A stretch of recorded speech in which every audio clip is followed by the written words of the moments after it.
Astrology initiates. So we're back. I know I said I'd be on yesterday, but I forgot. Well, I wasn't thinking about it at the time. It was anniversary yesterday, so we had to go to dinner. So I spent all day looking for a particular black skirt that I haven't seen in a long time and never found it to switch outfits, but I got all gussied up and we went out to dinner. It was really nice. It was our anniversary, so I didn't make it on yesterday. It kind of kept us busy. But anyways, so with that being, I am going to continue where we left off on Monday with Their Planets and Their Cycles by Liz Green. We're doing a book study, so I'll kind of read it to you and then pause and reflect. And this is lecture, so it has 7 lectures. We're going to go over some very influential people's birth charts like Carl Jung and Sigmund Freud, I believe, is one of them. There's a couple politicians in there as well. JFK, they're not all. Okay, now it's coming. And then there's also a chapter on the age of Aquarius and the age of Pisces. So pretty cool. Right now we're on lecture 2 of 7. And so if you want to check out the playlist with the introduction and lecture 1 and the beginning of lecture 2, I pin it in the comments below. And also I usually put it in the description, but I didn't get around to it right now. So if you watch this on the playback and you want to kind of catch up with where we're at, you can find the rest of this series there. So we left today talking about the Saturn-Uranus conjunction that happened around 1941. So most people with their birthday around that time would have this in their birth chart. And she was bringing up influential people with this aspect for an example. And we had left off on Bob Dylan. So I'm going to start there. Obviously, Bob Dylan is not the only way to explain a Saturn-Uranus conjunction, but he's a good example. The thing which is most characteristic is not that a singer became popular at the time. It's that a few people expressed attitudes which spread like a bushfire. When someone symbolizes something that the collective has secretly been striving toward without realizing it, then that person has enormous influence. And speaking of influence, if you are single and looking for a good astrological match, do check out moonmatch.love and enter the database.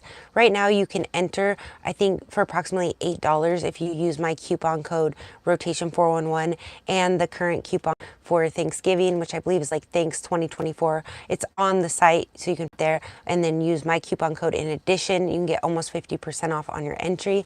Hi Moonwolf 865, thanks for joining us. So we're talking about Bob Dylan and the great Saturn-Uranus conjunction. The baby's born in the early 1940s. Oh, thank you. I appreciate it. Hi, Adem.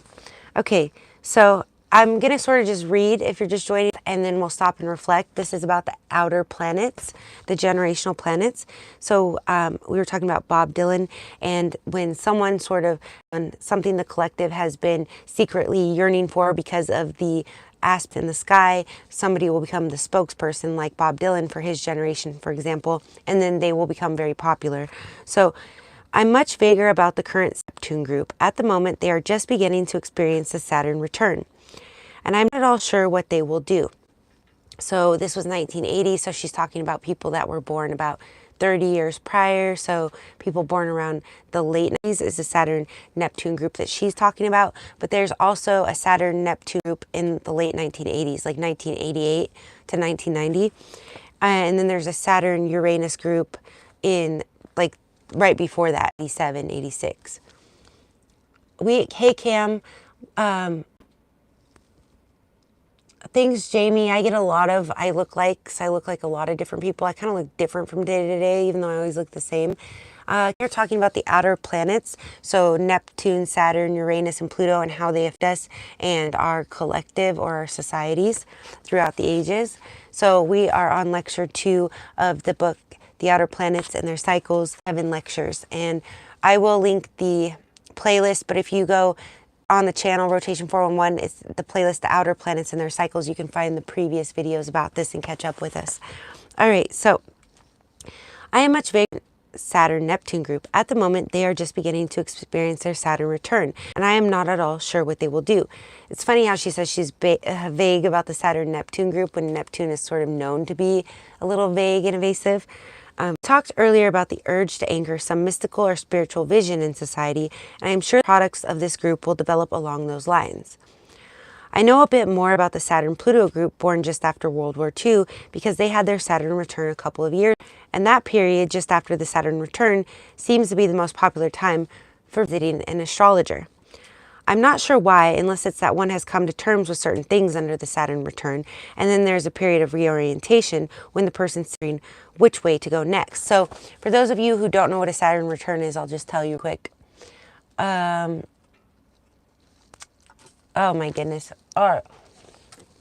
So Saturn happens every 28 to 29 years approximately. For some people, it can be at the age of 27, and some it can be the age of 30, but for most of us, it's about 28 to 29 years old. We have our first Saturn return, and then do the math on that. I believe the second is around the age of 54.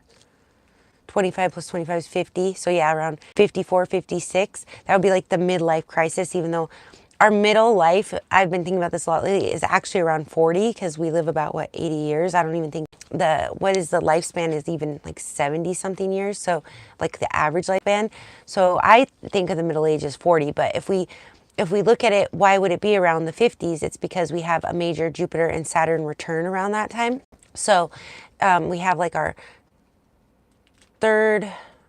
fourth Jupiter return. But I know there's a Saturn return. There's like two major returns in your early to mid 50s. So the Saturn return is when returns to where he was in your birth chart. It takes him about when you were born. So it takes him about 2.5 years to go through every sign. So multiply that by 12, it's around the age of 28. And I've mentioned this before, I will be coming out with a video about the 27 Club. For those of you who don't know, that's all the singers and artists and musicians, primarily, sometimes actors that die at the age of 27. They join the 27 Club. And I think this has something to do with their Saturn, that they're not making it to their Saturn return, or their Saturn return is what's offing them. So I might find some commonality when I finally get to really dig into all those. It might be something like they all had their Saturn return at 27.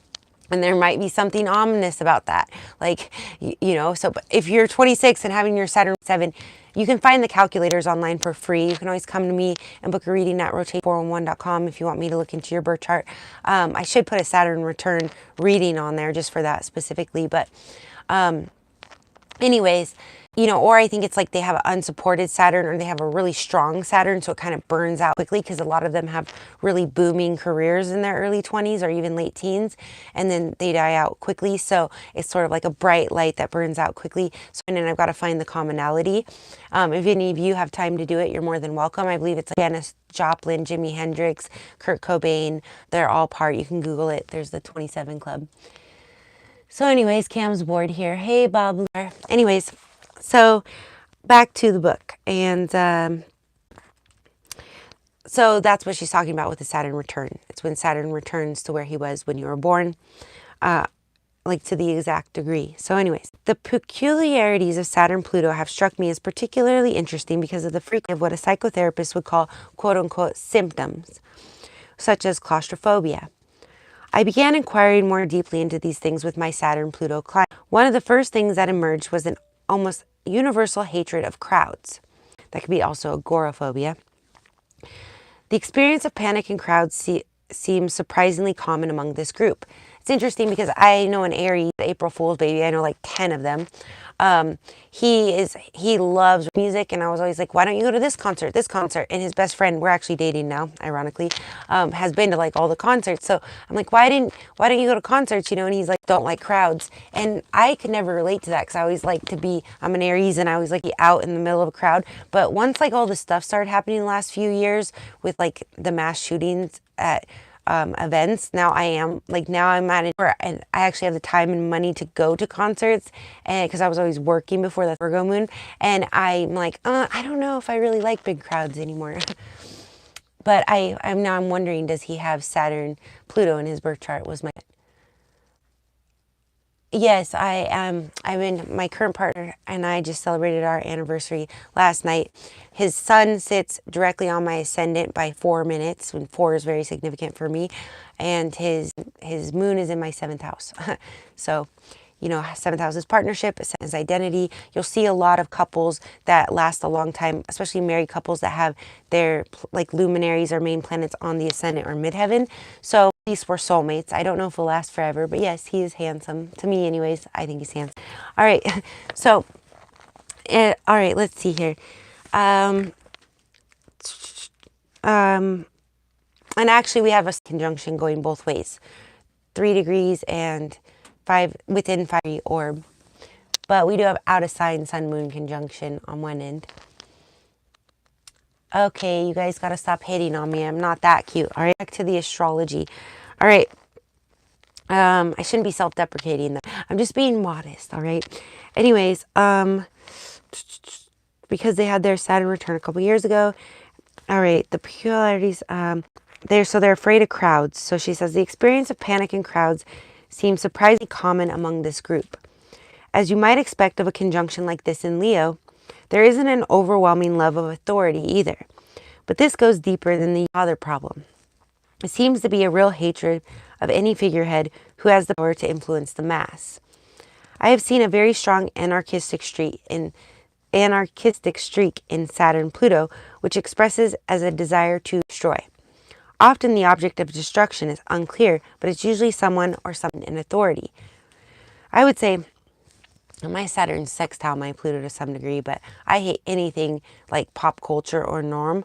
Like I go against it, and then it has to prove itself to me. So like if we're oh, this is the greatest singer ever, I'm like, but are they a really good singer, you know? Or are they just a good songwriter? Or oh, this is the greatest artist of all time. I'm like, yeah, but they don't even songs. Like, you know, I'm very critical. You have to win me over, but once you do, then I'll defeat you. Okay, I'm going to clear my throat really quick and moderate a little bit.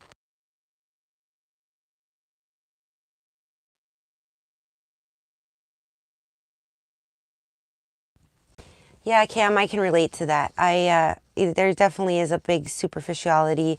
It's like I was just talking about pop culture. Like I hate extreme. So astrology is actually a cult knowledge. It's a gift, and it's something that it's something that isn't necessarily supposed to be mainstream.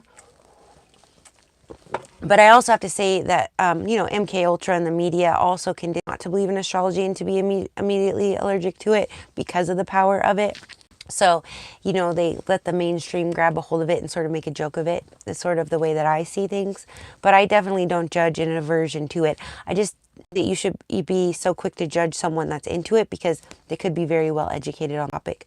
Also, it was saying with like the 1990 babies, I can't remember which aspect it was yesterday, that a lot of them have an immediate, so I don't know if you're born in 90, Cam, but a lot of them have immediate allergic reaction to anything spiritual or to with astrology. So,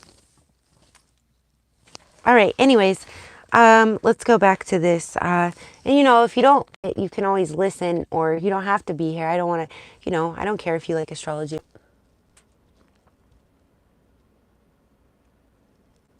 Yeah. All right. Anyway, so often the object of destruction is unclear, but it's usually one or something in authority. I think there's a lot of violence inherent in the Saturn-Pluto conjunction. This inherent, I kind of glossed over that, inherent in the conjunction. This may be expressed on a physical or an emotional level, but either way, the responses are closer to jungle law than to so-called civilized behavior. That is the one thing about astrology too, is it is a little biased, right? Like it's objective, like art. It's like, okay, she could see Saturn Pluto conjunction one way, I could see it another way. It's going to have common themes dealing with Saturn and Pluto, but I might actually get a thrill out of the sort of destruction she's talking about because Pluto are in harmony. And if her Saturn and Pluto are like uncomfortable for her, she hasn't incorporated them, she could be very disturbed by a strong Saturn Pluto behavior. So, it's like some people love, certain signs and hate others. Some people are like, you can't judge people by their sign. Sometimes we love and hate people of the same sign, right? So it's like, it's very subjective. I will give it that, an opinion. But for me, it comes down to the fundamentals of the science of astronomy. It is based on actual astronomical events, or astronomy, the ephemeris.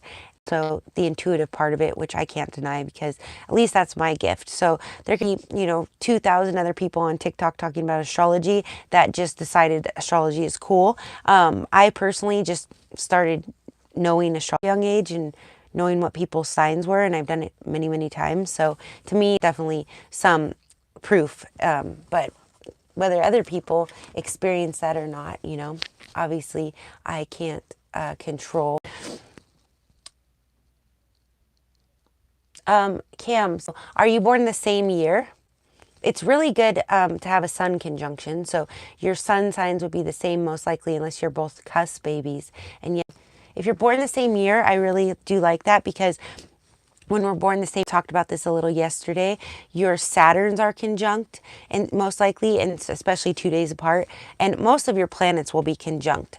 And for the most, your rising sign, which is the time that you're born in your house system, you will have a lot of planets conjunct, and sameness can be good in most ways in astrology. When we're talking about two planets together, so like her sun is conjunct your sun within 1 to 2 degrees, being born 2 days apart, that's really good. Sun's a really benefic planet, positive. It's the most positive card in the tarot deck. But if we're talking about Saturn conjunct Pluto, what we're talking about in this book, those are very malefic planets, and they're not this planet. So that can create some challenges. It's a very strong energy. But if you have Saturn conjunct Saturn, now you have the same values, you have the same, so you two definitely have that. You probably have your Mars conjunct, which creates a lot of physical passion. Your Venus, which, Venus and Mars are the planets of love, are probably conjunct. You probably have that going both ways. So that's very powerful. So you definitely have a better romance with your people will experience. The only downside to being born so close together the same year, there's two things. One is if you have bad aspects in your own birth chart, she's also going to have those, and they're going to be going both ways. So it's sort of a quadruple whammy, pretty harmonious birth chart, and so does she.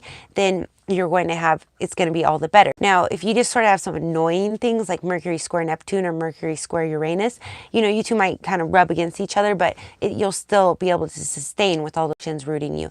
The one other thing I would look at with you being born 2 days, not seeing your charts, and not having your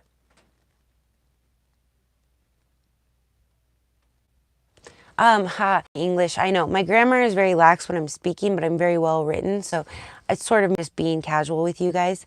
Also, I learned Spanish over the last decade, so that kind of messed up my ear for my own speech. But trust me, when I say 4.0 in English, I do have good grammar. I just don't always practice it. I like to speak very relaxed, and my best friend growing up spoke mostly in Ebonics, so to me it's sort of just being cute and relaxed. When like my guy right now, he's always say, you and me should da da da. He's like, it's you and I, and I'm like, I know, but I'm saying it to be cute.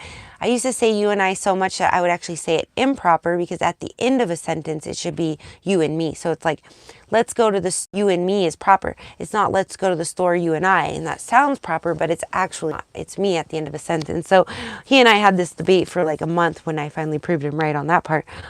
He's like, you don't. You started at the beginning. So anyways, oh, good. I'm glad it translates okay, because I tend to mumble too. It's Mercury and Pisces. And okay, so one other thing I want to get back to you, Cam, about being born 2 days apart is moons, if they're in the same sign, because the moon changes every it can change 1.5 days, I think, but every about 3 days, the moon changes signs. So if you're, for example, if your moon is in Aries, oh, she's born 2 days before you. So if her moon is in Aries and yours is in Taurus, right in the cusp, because it might be changing signs, out of sign moon conjunctions aren't really the best. But usually people don't even end up getting together with those. They just think that they're like soulmates. So most likely within that 2 days, you guys, if we had your birth times, and especially if you're born in the same place, your moons are probably also conjunct, which to me is aside from the Venus-Mars conjunction going both ways that you two have, more than likely, Venus and Mars don't move within 2 days, then you really, you really do have beautiful astrology. If you guys want to find a person that you have your moon conjunction with, like Cam and his wife, or a sextile or a trine, and have better odds, check out moonmatch.love and enter the database. The entry is only $8 right now if you use my coupon code rotation411, and the seasonal Thanksgiving one that posted on there, you can use them in conjunction with each other. It's a little astrology there. All right, so let's see, where were we? Obviously, hard to take in oneself if the rest of the chart is very gentle or bind or controlled. So she's saying how the Saturn-Pluto conjunction can kind of represent jungle law and like a rebellion against authority. There also seems to be a fierce isolation expressed by Saturn-Pluto.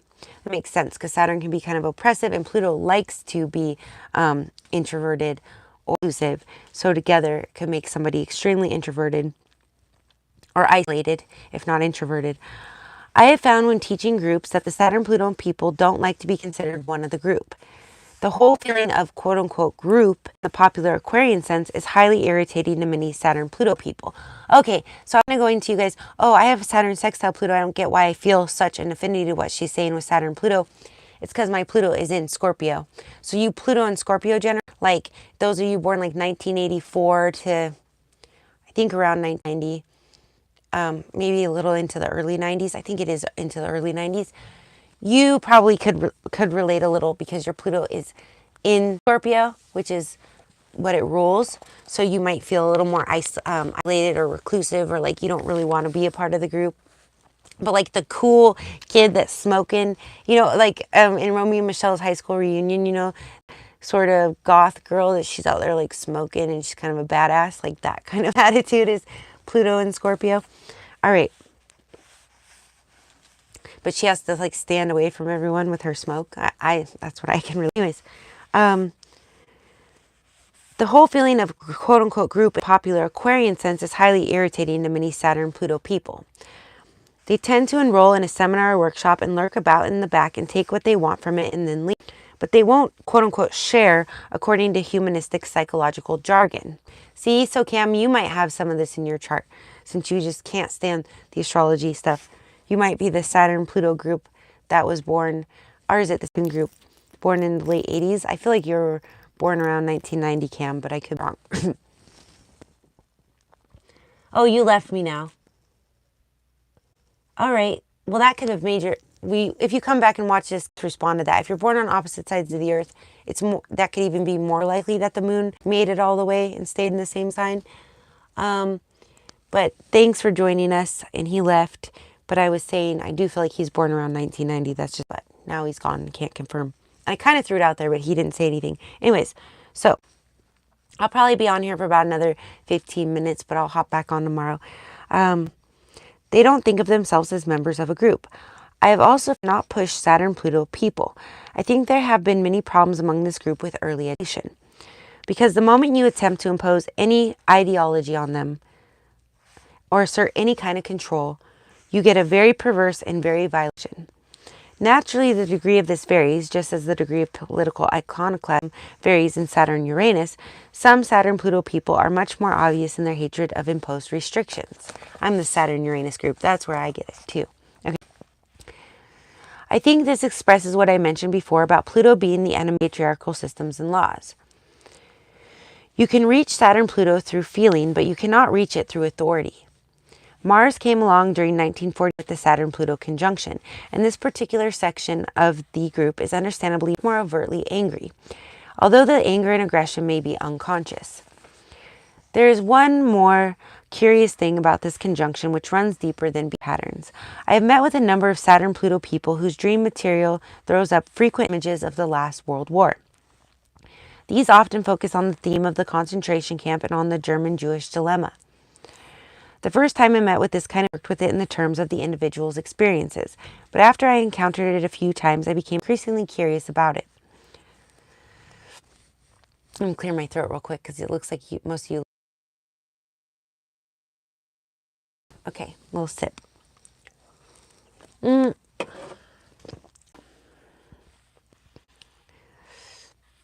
Saturn-Pluto conjunction in Leo occurred after the war had ended, and therefore cannot be a direct memory or experience. But the feeling of it as though this group had a direct experience of the horror of the Holocaust.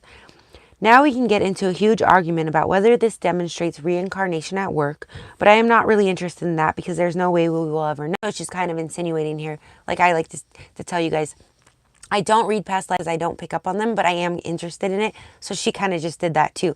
She's like, we're not going to go into past lives, but if reincarnation is real, aside from the Saturn-Pluto conjunction of 1948, some of these babies could be having flashbacks in their dreams or that ended right before they were born because possibly they are reincarnated souls that were lost during that time, is what she sort of insinuated, but we'll never know, so we're going astrology on it. But I'm very interested in the Holocaust as a symbol.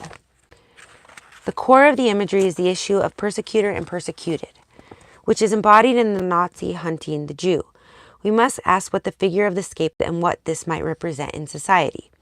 The scapegoat is the dark, rejected, shadowy side of man, and the image of the blonde German Superman attempting to root out the dark Jewish quote-unquote inferior man is really a very archaic, mythic theme. In some way, the problem of Saturn-Pluto is about an attempt to reconcile these two sides of life, and the inner conflict that can be very violent because I think the Saturn-Pluto person has both a Hitler and a persecuted scapegoat inside of him. I hope she gets into the mythology here, but I've said it so many times, you guys. Pluto and Jupiter overthrew Cronus, and Pluto took over the underworld. So he kind of replaced Saturn when he did that. So I don't know if she'll go into any of the Greek mythology, but if you know, you know. If you watch the channel enough, I've covered it a lot, so I'm not going to go into it right now. But most of these Saturn-Pluto, and I question are neither German nor Jewish, so it can hardly be an issue of allegiances. I've also met the same things among the earlier Saturn-Pluto group who were born during the First World War, and they of course did not absorb Holocaust themes in childhood as the later group might have done. But these people have told me some very funny things. They said, quote, "Yes, I have a recurrent dream of being in a gas chamber," end quote. One individual said, quote, "Whenever a crowded bus or subway, I start fantasizing soldiers coming in," end quote. Although these images are cloaked in modern dress, the theme is not new. It's an ancient one, and I might go so far as to say that the responsibility falls on the Saturn-Pluto group to find some resolution of this terrible split between the light face of civilization and the dark face of the primitive man. No one feels that split more acutely than Saturn conjunct Pluto. I hate how she does a dash. She says Saturn dash Pluto there, so I think she's still referring to conjunct. Okay. Of course, the more esoterically inclined can say that the Saturn-Pluto people born between 1948 simply reincarnated in rather a hurry and really did experience the Holocaust. But the explanation, although it might be a valid one, doesn't really describe the psychological importance of the conjunction for a creative sense. Clear my throat one more time. I've had this lingering cold, but it's really is starting to get better. It's probably like CV or something. I don't know. Anyway, at least we have a screen between. All right.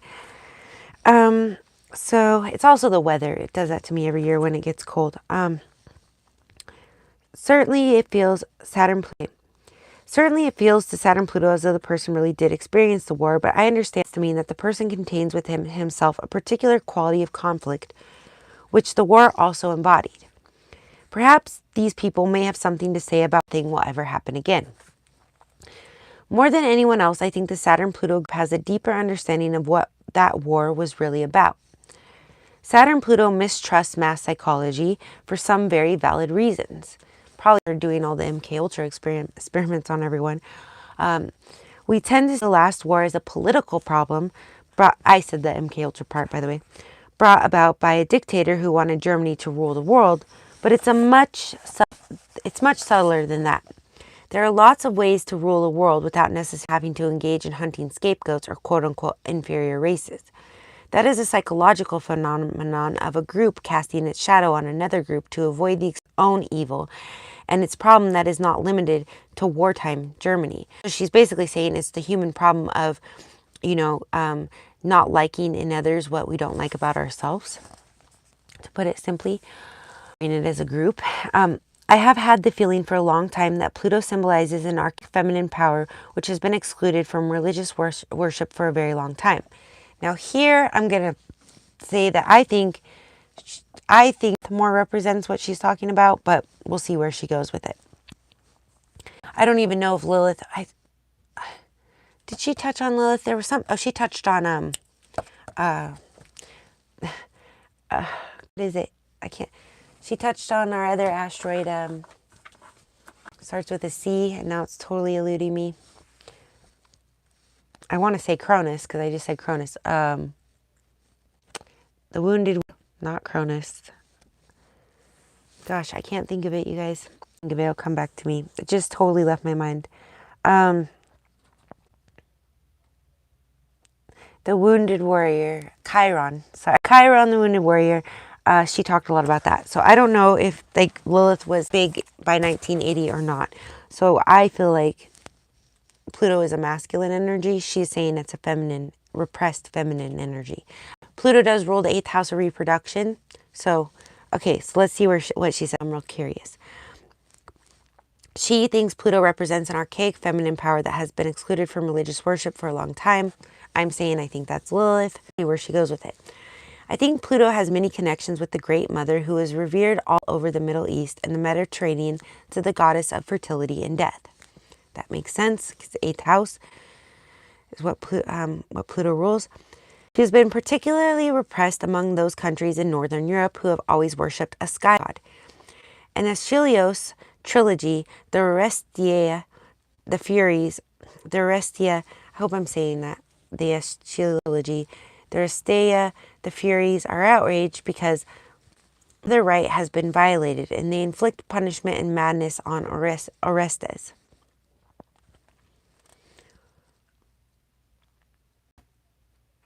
Sorry, you guys. I'm just thinking for a second because there's a perfect circle song called Orestes, and it says like sever this umbilical. You know, Maynard is so freaking smart. If you guys don't know Tool or Maynard, it's like he could have sat here and preached all this stuff to you guys 10 times better than me. Actually, most Aries men I know are in astrology, but they don't really go out and teach it. They keep it occult.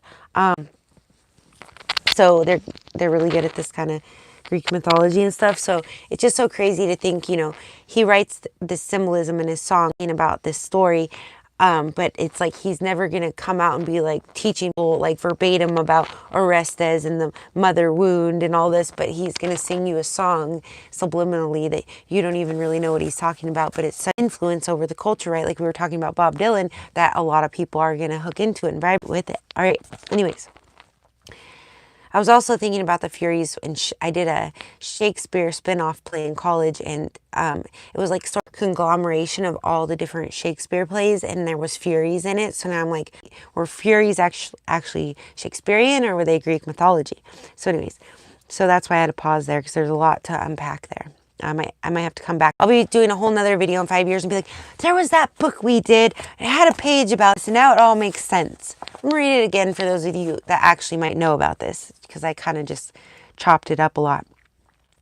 So in Aeschylus trilogy, the Orestia, the Furies are outraged because mother right has been violated, and they inflict punishment on Orestes. I have a fantasy that the goddess has become quite outraged at her neglect and her revenge in the kind of eruption of madness we witnessed 40 years ago. This is what I believe rose to the guise of Nazism. I cannot think in terms of it being the quote-unquote fault of the Germans. Hey, I'm not saying this, I'm just reading this, so, okay. Perhaps the German nation was a weak link because it was in such a eternal collapse. And that was a quote that I just found, like, no great civilization can be conquered without unless it has already destroyed itself from within. So she's saying that they were already in a state of collapse. I'm not quite sure when the Berlin Wall, you know, I'm not the best at history, but over the years I do get better. So this is how I look, go, okay, you know, how did the Berlin Wall play into things? You know, that makes me go Google it and really solidify it in my timeline of history. I'm sure some of you know more than I do right now about what I'm saying. And I might look that up overnight. I might go look up like when was the Berlin Wall thing and what was that about? It's World War II and what she's talking about. And then maybe I'll kind of refer back to this when we start up again. All right, so An individual who is in a very low and disintegrated state is much more prone to invasion by the unconscious, because the unconscious keeps us alive, right? It keeps us blinking and breathing. So if we're just completely in a state of survival, we will go back to our unconscious instincts of, right, like fight or flight, like, just, oh my gosh, this is going to kill me, even if it's really not, but we're so weak. All right. Anyways, that's more of like a biological type of thing. Okay. Perhaps also the collective background of Germany made it like a likely vessel, because the Teutonic peoples always gave precedence to a male deity and never worshipped the mother as the Mediterranean cultures did. That would mean that there was little or no real understanding or integration of feminine, and therefore no way of coping with its angrier face. They were simply taken over, but this might have happened anywhere. It would be a holocaust on political principles. Again, not my quote, I'm just reading, saying, my feeling is that Pluto, the Dark Mother, erupted in rage and violence through a particular political entity which gave her a vehicle. So if you look at like Freudian, like maybe Hitler had mommy issues, I guess is what she's saying. Okay, and he was able to project that on a weakened group of people that were that weren't in touch with their feminine side, is I guess what it is. I think that's a little bit of an oversimplification, but I'm listening. Until the rise of the Third Reich, we liked to think of ourselves in the West as essentially civilized and moral.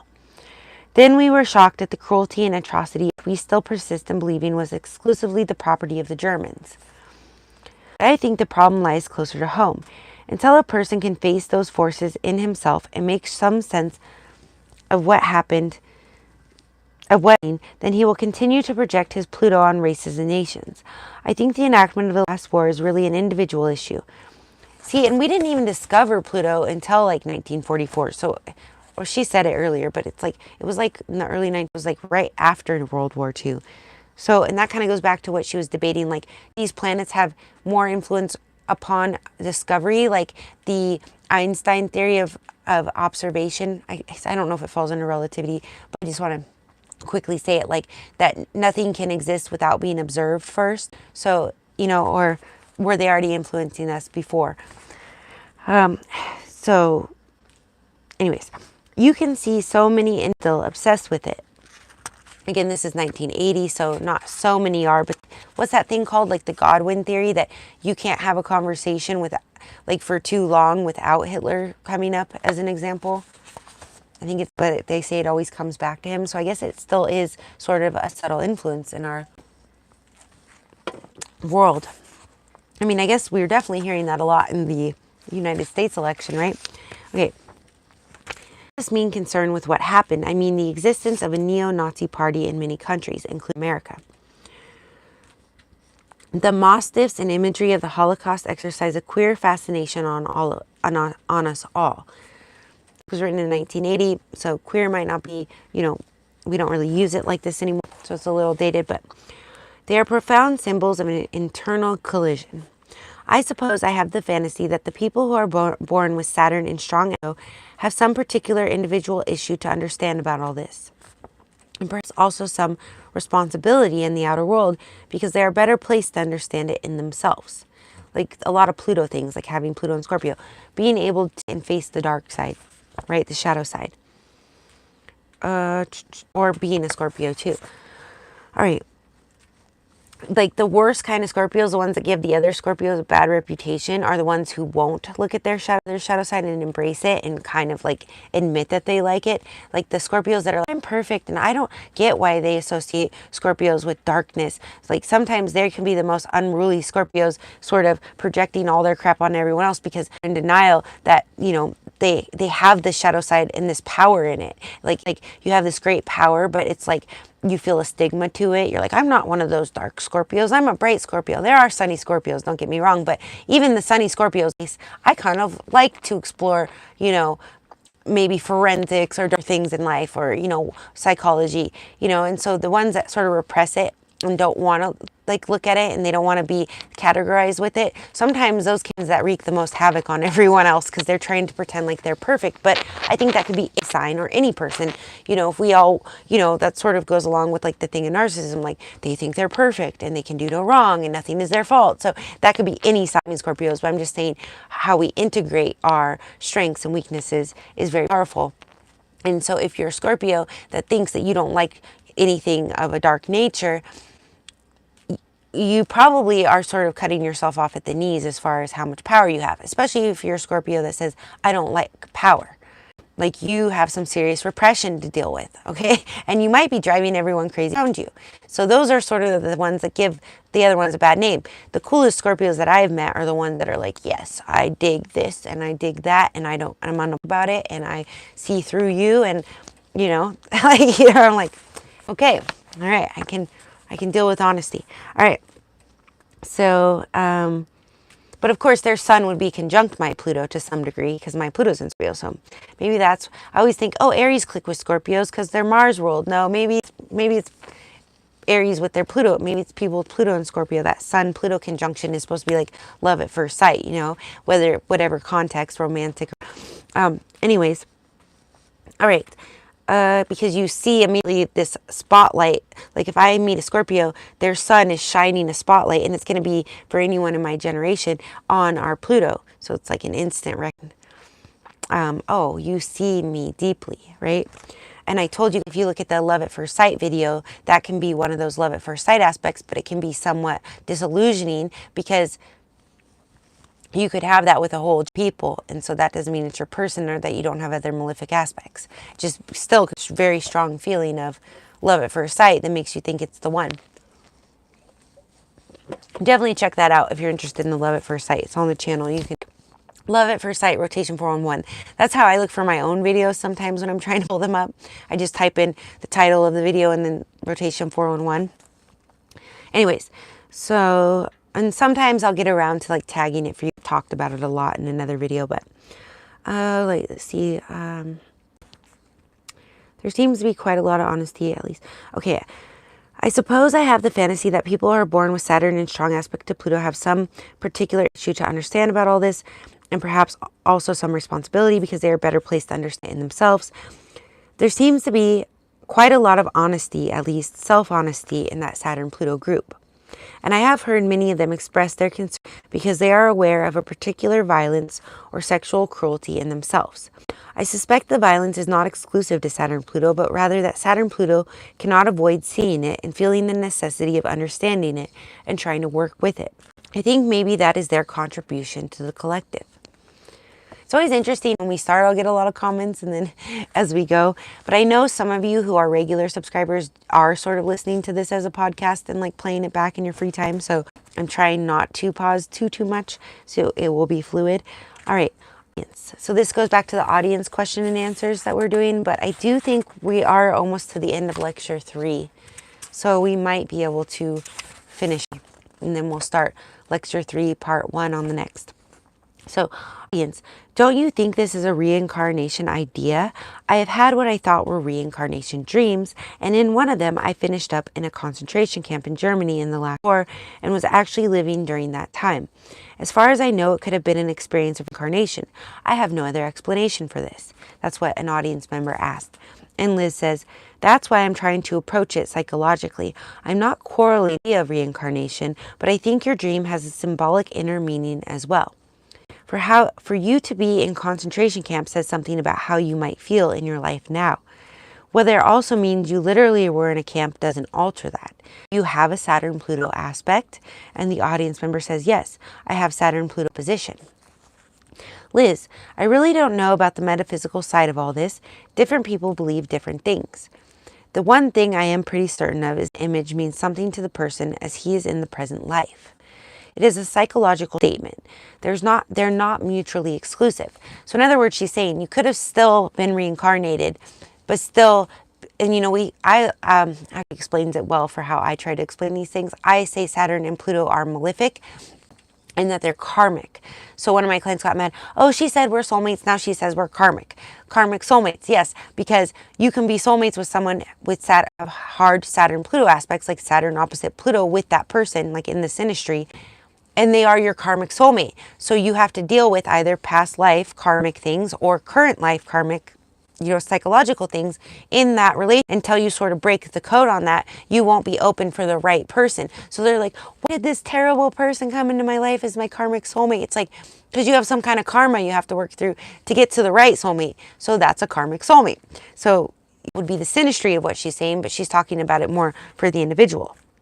So it's not mutually exclusive is what she said, because you could have this karma from another life. Yes. As astrologists, we can't prove other lives, past life readers. So we always speak of past lives in theory. Whether you have this karma from a past life or you're just meant to deal with this karma in this life and learn these lessons, you still have this karma to work out, is what she's saying. So it's not mutually exclusive. You could have one or both, but you definitely have it in this life, she's saying. If you have Saturn opposition Pluto in your birth chart, you definitely have the karma in this life. Whether it comes from a past life, it can be both or it can be one. Is basically not mutually exclusive. One could argue that you have a tendency to feel victimized and persecuted by authority figures because you had a bad past life experience. That's as may be, but you feel that way now. And your dream state states it very badly. So what we're dealing with in life, we're working out in our dream state, right? In our subconscious. I would be more interested in what side of is represented and why a state of internal persecution existed between two different aspects of you. Then I would be interested in whether you were really alive in 1943. That won't help you now. If you really want to get a sense of what Saturn-Pluto feels like, then you must look at the images of the last war, because the last war is a paradigm of Saturn-Pluto. She's saying World War II, I think. I think we had like a couple little wars in between, but World War II in 1980, but it's a powerful symbol of what I feel this aspect is about, including the overwhelming Plutonian dictatorship and the crushed scapegoat that is hunted and which is also in a strange way Plutonian. All the sexual sadism and dreams of racial purity and supermen are bound up with the Saturn-Pluto. Watching Wagnerian opera is education in Saturn-Pluto as well. I'm not familiar with Wagnerian opera. I'm not that sophisticated, but if any of you are, let me know in the comments what you think of that. So anyways, okay. Israel was born as a state under the same Saturn-Pluto conjunction that followed the Holocaust. That is very odd. Oh my gosh, you guys. Oh gosh. And you all left me now, so I'm all alone in this epiphany.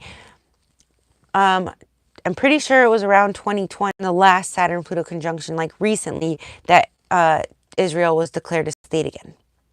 I don't know if I'm using the exact verbiage of what happened, but something like that happened around 2020 when Saturn-Pluto conjunction happened. And also happened, I think the one before that. Or not, no, the one, now I'm getting confused because she's speaking of a few, like Saturn, Uranus, and Pluto, and Neptune. But Israel stayed under that same Saturn-Pluto conjunction. And then again in 2020, it was declared its own state. That's pretty crazy, considering just world affairs, okay? In the wars in the... This is either a piece of immense cosmic irony, especially this is written in 1980 and it happened again in 2020. So I wonder if, I gotta Google if she's still around because I'm wondering what she's thinking now. Okay. Very profound. Unfortunately, the behavior of this was very great and a dedicated new nation sometimes verges horribly close to the very thing that engendered its birth. So she put a little star here. This comment in reference to the situation in the Middle East in 1980. The present situation between Israel and the Palestinians in the summer of 1982 tends to make me wish to repeat the comment even more forcibly. And like I said, you guys, if you're watching this in the playback, since no one's in here right now, I'm like, gosh, okay. It happened again in 2020. They redeclared Israel its own state. I believe that's the technical thing that they did to some extent. And now here we are having a war in the Middle East within, a few years of that Saturn-Pluto conjunction. crazy. This book is right on time for rereading it. Okay. This suggests something very paradoxical, which Jung called theodromia. And no, I think it's entendre, and non-theodromia. That means that I don't know if I'm saying that right. I'm not familiar with it. So usually I have like for it. That means that if you polarize very violently against an opposite, you have a tendency to secretly become that opposite without realizing it. Again, we don't like in others what we don't like in ourselves. Against, it's like the law of attraction. What you resist persists. So if you're resisting something, it might keep manifesting, or you might become a manifestation of that. It's like people that are abused become the opposite of that, or the effect of it. We either become a product of our environment or the opposite. It really depends on how well we integrate it and face it. That's kind of was my Scorpio rant, but that could apply to all of us. And I say incorporate and integrate, but that means that if you polarize against, you have a tendency to secretly become it. I feel this is the danger of polarizing with any of the outer poles with Saturn. If you fight too hard against one side, you wind up being taken by it unconsciously. The same danger lies in Saturn Uranus and Saturn Neptune. If Saturn tries to fight too hard against Neptunian idealism and romanticism by attempting to be incredibly practical, it tends to secretly behave like a religious fanatic, bringing the kingdom of heaven down to earth without even being aware of its Masonic aura. It works the other way too. Uranus may polarize on the Uranian side and talk about freedom and change of the educational system and overthrowing of conventional authority. But unconsciously it will be as authoritarian and rigid and tyrannical as the very thing it kicks against. As a Uranus baby, I can agree. It's like I'm all about freedom and unconventional things. Then I'm like, wait, why am I so reserved in these ways? And like, I'm not a conformist, but I am. So anyway. But unconsciously, it will be as authoritarian and rigid and tyrannical as the very thing it kicks against. You can see what a tremendous challenge aspects like these are to the individual. Hi, Brett. Oh, you were listening. Someone was listening to me. I think sometimes it kicks out and says there's no... Karma is just an ideology for some people to say an eye for an eye without saying it. It's just blaming karma. Yeah, okay. And so I always thought of karma like, oh, you get your karma. But when we're speaking about like astrology and past lives, and again, I'm not preaching past lives, I don't connect with them, but it does all tie together, like our unconscious, our dream state, our karma. Karma to me, sort of a all-encompassing way of astrology versus past lives versus karma, you get what you give. For me, it would be more of karma, and more to the outer planets, what we're talking about would be karma is just sort of the crap that we're birthed that we have to work through. Whether that be because of the culture we're born into, or because of something in a past life. Like, it doesn't really matter where the crap came from. It doesn't matter whether it's as a result of like how we use something we did and like reward and punishment. I don't think any of that matters. I think karma is just the crap that we have to get through to get to the good stuff. It's sort of, I would summarize it as that. Hi Australia. I'm yeah, I wasn't saying it like we should go around telling people this is your karma. I was just saying those things in life is very karmic that weigh you down, or those themes, because we've been kind of taught this through the series, those themes of things that like, it's like that roadblock that you just can't get around. That's sort of your fate or your karma. It doesn't mean that you count it eventually, but it's that stuff that you just keep pushing up against that you like need to find the code to crack, or you need some kind of break, to get through. And so kind of what we were exploring here is it doesn't really matter where or why it came from, whether you did something for yesterday or you were born into it, or it's a generational curse. It doesn't really, or it's part of the society you were born into, you were born at the wrong time. It doesn't really matter where it comes from, but in order to get through it, you kind of have to face it. There's this pattern over and over and over. And for an astrologist, we can say, maybe it's because your Saturn's opposite your Pluto. Here's sort of a way that we think you could work through that, just what we know in astrology. And sometimes that can the nut, and sometimes it doesn't. Sometimes you got to find it another way through just sort of practice, like meditation or maybe running, you know. It's like to each their own, right? But only if someone puts witchcraft on you, that would be their own karma, yeah. That's why you shouldn't really do that, you know. I like road opener type stuff, you know. That would be, so if you're like, I'm dealing with a lot of karma, like, whoa, get retribution on your enemies. No, it would be like, go get a road opener candle or meditate or something and just try to open those blocks. Or what I love, because I'm really into subconscious mind stuff, like ask yourself in the law of attraction. So opening a question, like if you don't want to go get an astrology reading and you don't really know what's going on, the best thing you can do, the all-knowing thing, like whether you want to call it God or whatever, is your subconscious mind. So like prayer is powerful because some people don't believe it because your subconscious mind knows everything. And kind of like this graph she had in the book, your subconscious mind is tied to the collective unconscious, closer than your conscious mind. So if you're like asking yourself and beating yourself up, what do I do? What do I do? Or you're asking everyone around, you know, as within, as is so without. So sometimes you could go to like a counselor or an astrologist or a tarot reader and get the answer on the outside of you. But the best place to get the answers on the inside of you, and the best way to do it is an open. Why my whole life have whenever I get some money, I lose 10 times more, you know, and you just leave it open. Just ask it and leave it open. And all of a sudden you might be prompted to do a tarot reading, but instead of outside of you, or you might all of a sudden have a dream, or you have just realization. Oh, because, you know, I don't believe that I can have any money. So when I get some, I get even more fearful, you know, and then all of a sudden you're like, I'm not going to say this to myself anymore. And then all of a sudden you start to have money. You know, it can be just like the littlest tweaks on the spokes of a wheel that change the whole trajectory, you know, like the slightest turn.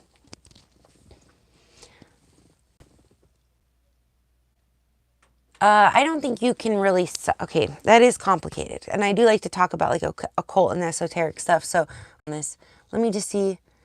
If someone says somebody do witchcraft against you in retribution, cause you in the way. So it would be karma on the person that did the witchcraft. A lot of like attracts like. So if you're doing witchcraft on someone, then you might get witchcraft done back on you. Or if you do witchcraft on someone, like you put a spell on someone, it could come back to you, right? That's what they always back to you 3 times if you don't like cleanse yourself and have proper intentions and know what you're doing. So you really shouldn't play with witchcraft. But I like your question is the part you said about, so why shouldn't it someone else's karma or witchcraft? So you're never going to suffer. And law of attraction is you have no power over anyone except the power of influence. So that's all witchcraft is too. It's just a very strong influence. Like if your mother tells you something, relationship with your mom, but for majority of us, whether we agree with her or not, it's going to have a strong influence because we're very close to her. So that's sort of the equivalent of witchcraft. If somebody puts a spell on you, they're not really doing anything to you, but they are doing a very strong influence. Like say it's somebody you barely know, if they just were a stranger and said something to you, like you'd be like, whatever, you're a stranger, you're an idiot, I don't know you, who cares? But like if somebody very close to it, it's going to be strong. So that would be like the power of the witchcraft is really just in stronger influence on you than them just sort of saying something to you from far away. If that makes sense. So you still have power over their influence, but the malevolent part of witchcraft is you don't know that this person is doing that to you usually. And so that's where it's their karma, their bad karma. But what I would say is you cleanse yourself and say, you know, because it can be maddening. Somebody kind of does a spell on you. And I do believe in that. Living in Los Angeles for a decade, there is a lot of spell casting going on there. Okay. I'm not judging. It's definitely there. I definitely encountered it and learned about it and how to work with it and how to protect yourself from it. So you're just you setting an intention, Brett, of I want to be protected, or I have a light around me, or I deflect anything cast against me or any influences. That can be just having, and it's like, oh, well, that's dumb. What's that going to do? Nothing. But actually, yes, that you putting a shield around you of like protection and saying, I am not influenced by anything that I am not consciously aware of. That's really powerful because there's a lot of subconscious influences on you. Then you might start to open up to like how the media is brainwashing you in a lot of ways. And I'm not just talking about like left side media. I'm just talking about, my grandma used to say, you are what you read. So, oh, I get astrology probably because I read astrology books. I'd love to debate that. You could say astrology is not real. You just believe it. Okay, well, that kind of Neptune conjunct Uranus thing where it's like, am I fighting against authoritarianism, but then being an authoritarian on a subject? I'm definitely an authority on the subject. So if spiritual way, you just pray for protection. You just say, nothing. And especially if you're spiritual and believe, you have to believe in evil spirits for them to influence you. So you would pray for the angels to protect you. If you don't believe in spirits and angels, that there's some sending spirits that you should have no influence, but it still might. So then you would just pray, I am protected from all influences, especially those that I am not consciously aware of. And if someone does a spell on you, usually it will be inherent in your, or I don't know if the word's inherent, very obvious in your peripheral. Like you will see it. Like say someone does a spell on you, like a love spell. You will start to see them and you'll start to see their name or their numbers. The thing about love spells is, well, this is what an actual like spiritual worker told me. They're very strong, but they burn out very quickly. So like say if it's a love spell, someone does it on you, you might for like 3 days be like, oh my God, like this person's energy is all over me. I want to forget them. I don't like them. Maybe it's like someone you turned down, right? But they really want you. It's like, oh gosh, but then it's like, it's over after a few days. So if something like that's happening or someone's saying like wishing you bad luck, okay. You could just say, I reverse any harm projected towards me back at the, you could do it every night if you really feel like it's happening to you.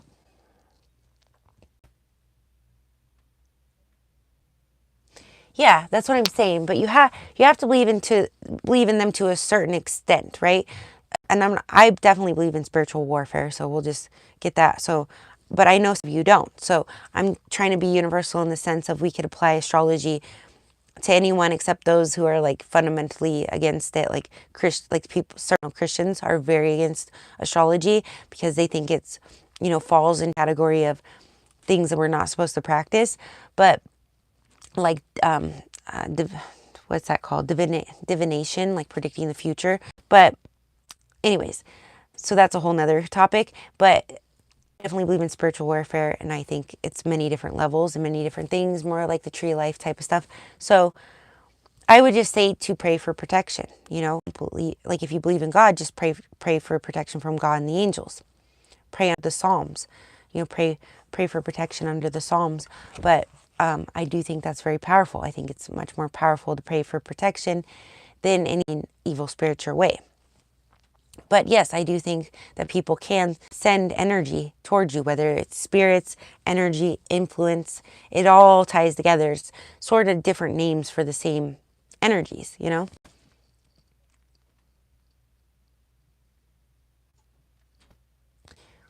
Well, that is interesting because my ayahuasca shaman said like when things are come up spiritually, not to push them out and push them away, confront them and to say specifically, I see you, I'm working on it, thank you.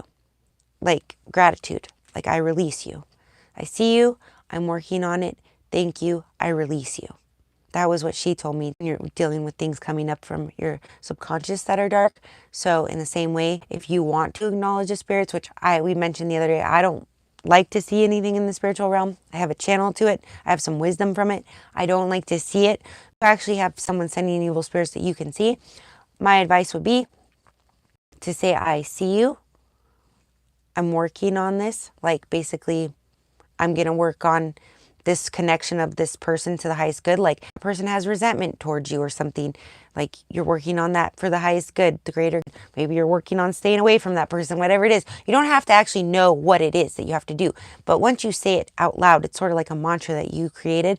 I'm working, I see it, thank you. Gratitude is the most powerful vibration in the universe. I release you. You release anything. You can release someone, like say it's opposite. Say it's someone you really like and they're not into you. Just for an example quickly. Say, I let this person go and I loose them to God. That's a thing in like the subbook, or I let this person go and I loose them to the universe. Release, like there's an art of non-detachment, very powerful thing for manifestation. So if you release something and let it go, even if it's something you want, the universe or God still knows you want that. So it will come back to you in a better form. You can't have that specific person you want. If you release them and let them go, you're going to get someone just as better than them. And often someone who embodies a lot of their qualities. Like, I could go on a whole tangent about that, and I tell my clients that a lot, like to say a little prayer to ask for the right one specifically. And then I'm like, don't worry. It doesn't mean the one you're kind of holding on to can't turn into that. But it's like, there's a way of dealing with energies, because when we're like really wanting, we're kind of pushing it away. So same thing with when we want some energy to go away. What we resist persists. Law of attraction, we get what we want and we don't want. So if we're pushing something away, like someone sending something towards you that's, not good, you just push it away, it's going to make it stronger, right? Because now it's resistance. Like that thing's getting stronger that you're pushing against. So you just have to say, I see you, I'm protected, thank you, I release you. No, you can't reason with them. That's why it's better to call in a higher power, because the forces of good are always greater. Like, whether you believe in God or not, God created the devil. So, God doesn't let him do that, it's, kind of going to religious philosophy there to kind of explain. But forces of light and good are more powerful than forces of dark. So just asking for protection from forces of good. I was saying, if you don't believe in God or good spirits, but you do believe these evil spirits are influencing you, what's the harm in asking for protection from angels, or the good spirits? It really does. I do think it's more powerful.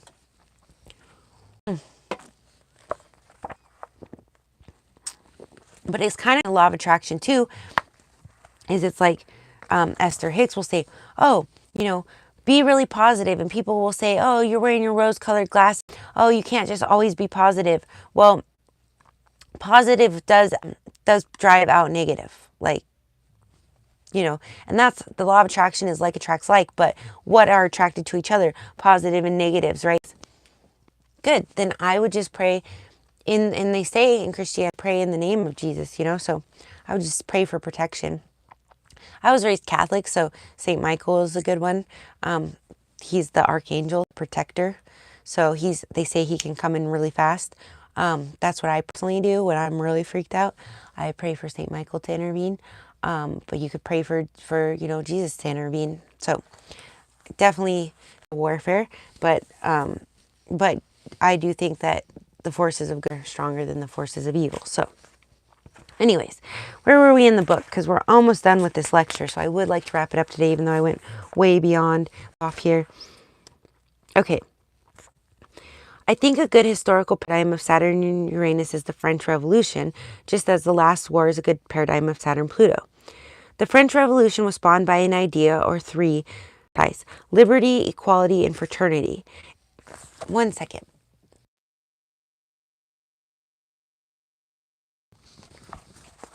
Interesting, because Uranus rules Aquarius and Aquarius rules social network, be like fraternities, right? My sister was in a fraternity and she has like 5,000 followers on Instagram. I wasn't in a fraternity. In my personal Instagram, I have like a couple hundred, so fraternities is social networks, right? And beauty, just from that observation with me and her, even though I know a lot of people, makes your social network that much bigger, that much faster. So, okay. And see, so me sort of reconciling astrology with religion is, I like, God created the Mazzaroth and he gave people gifts. So I think he gave certain people gifts of interpretation. That's why I don't think all astrologists, that's why I think astrology is born and not made. Like, yes, it's a kind of popular topic right now with Pisces being Neptune. So everybody's interested in it. That's great for the astrologists because we get more clientele and more business, but, you know, and more views. But in reality, only a soul actually have the gift of astrology. You know, some people understand it to a certain level, but there's a lot of people in the masses that are sort of wannabe astrologists who some have big followings, you know. More, I feel like, on certain platforms. YouTube, I feel like most of the astrology are pretty legit, and I've learned from them too. But anyways, so, you know, I think it's the gift of interpretation from God is sort of how I reconcile it religiously. Thank you, Brett. All right. Okay. Yeah, I was watching a Jeopardy episode. And like, what do third graders think is the funniest planet name? Okay. All right. So, got way later, tangent, but we're right there. I'm going to try to finish this. It's like 2 pages, so I'm just going to run through it without stopping. The French Revolution was spawned by an idea, or 3 to be precise: liberty, equality, unity. It was supposed to provide these noble ideals for everybody by overthrowing the monarchy. It ended in a bloodbath, which was the complete antithesis of liberty, equality, and fraternity, and after that effort, another dictator eventually took control in the form of Napoleon. These things just don't seem to work very well when we try to act them out in society. They have to be dealt with in the individual, or in small groups, I would say. But France isn't very big. So, audience, what is the difference between an idea and a myth? My guy might be home. Crap. I don't know. Let's see. He usually gets home in like 20 minutes. So I might have to finish this tomorrow, and then we'll start lecture 3 finally. I think we're good. Okay. What is the difference between an idea and a myth? Liz, I suppose they often overlap, but to me an idea is something conceptual. Liberty, equality, and fraternity are concepts of a particular kind of social relationship. The myth of Prometheus, who brings fire to mankind, has some kind of the same feeling, but it's a spontaneous image which people don't think about. It is from the unconscious as a compelling image, but the intellectual content is hidden in the image. This is why I want to finish reading The Hero with 1,000 Faces. So we might do that if we ever get through this one. I might do A Hero with 1,000 Faces. I've been wanting to do that forever. That's sort of about mythology, and it's a little bit more to do with story myth, but I still think it can tie to astrology. So, okay. And I did read half of it already, but I never finished it. So, anyways, but the intellectual content is hidden in the image. I think Uranian ideas often have a myth embedded in them, but people usually think they are being enlightened and rational when they perpetrate an idea. The myth is translated by the thinking function into something recognizable in space and time. The ideological content of the French Revolution began with the observation that the peasants were being very oppressed. The ideas of the revolution were believed to be rational, reasonable, fair, and possible. There are many myths where someone oppressed and imprisoned is set free, often with violence. But no Greek would have claimed that the story of Zeus and his brothers and sisters overthrowing of their father Kronos was an idea for the perfect Greek state.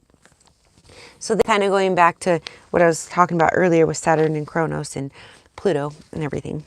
It was a religious statement about what the Greeks believed to be the god powers of the cosmos, which is astrology. As a group of people will sit down and discuss an idea.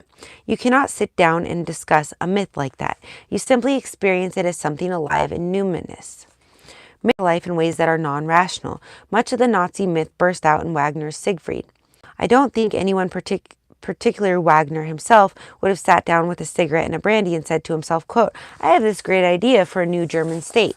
And Wagner didn't make Siegfried. Siegfried possessed Wagner, and after Wagner, he possessed Germany. Much later, when everyone had got properly possessed, then people began to come up with the ideas about nationalizing industry and restoring and purifying the race. I don't know, perhaps Uranian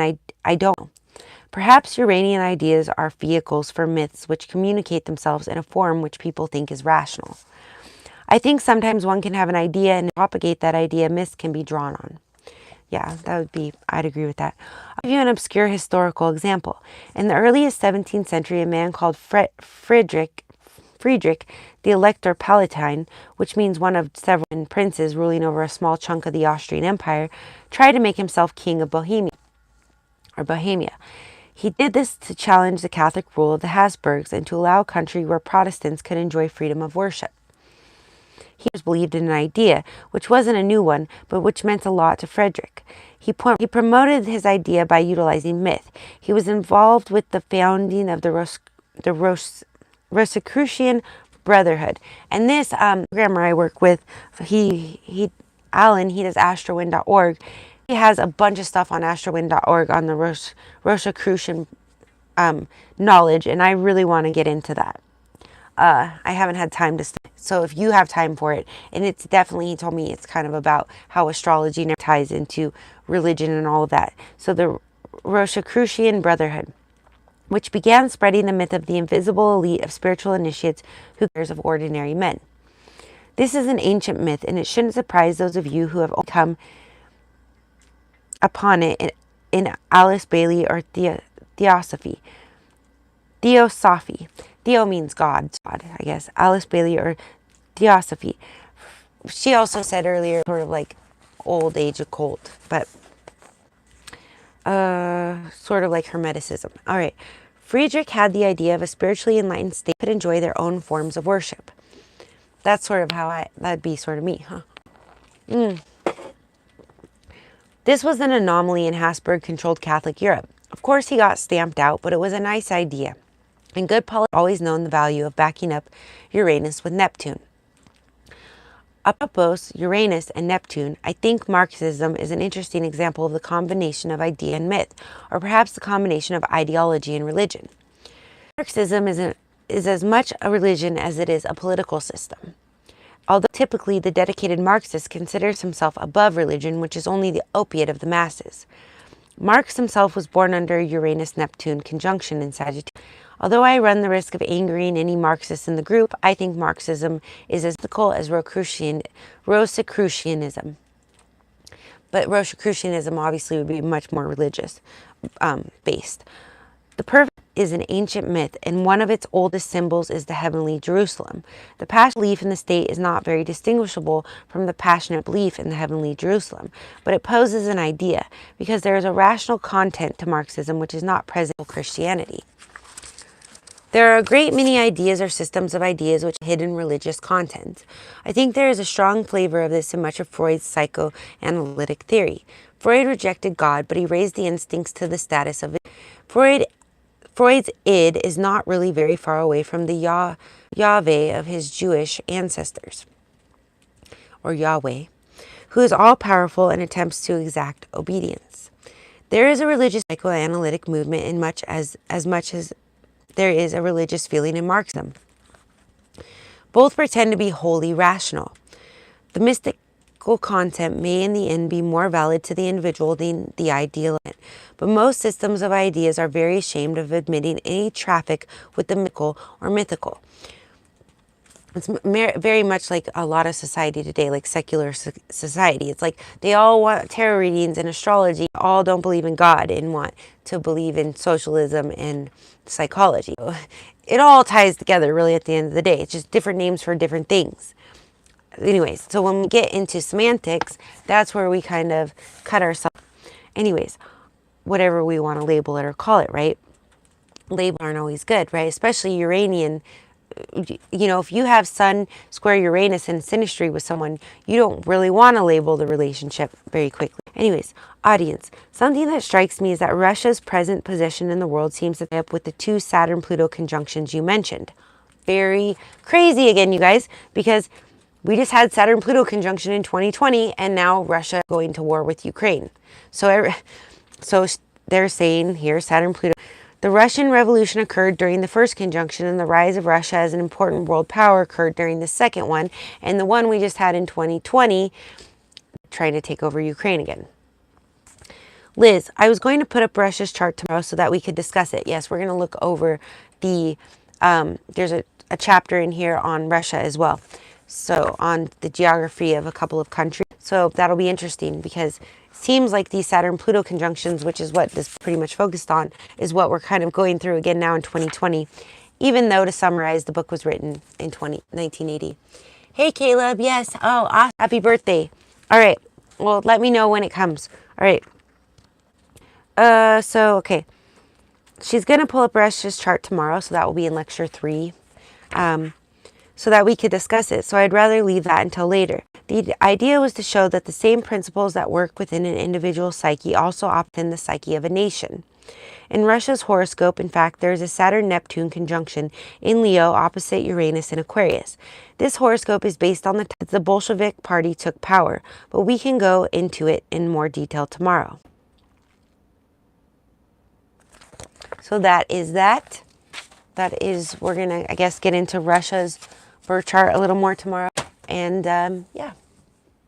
Okay, bye, Caleb. Yeah, I'm wrapping up tonight, too. I got to go get dinner started. So, again, if you guys are single and you haven't joined the database, check out moonmatch.love. Use my coupon code rotation401, the Thanksgiving coupon code, and you can get entered for $8 and see if you have any matches in there. If you are taken but you're into astrology, definitely check out the affiliate program. All right. You all, that's the love, blessings, and light. And if you ever want a personal reading from me, it's rotation401.com. See you later.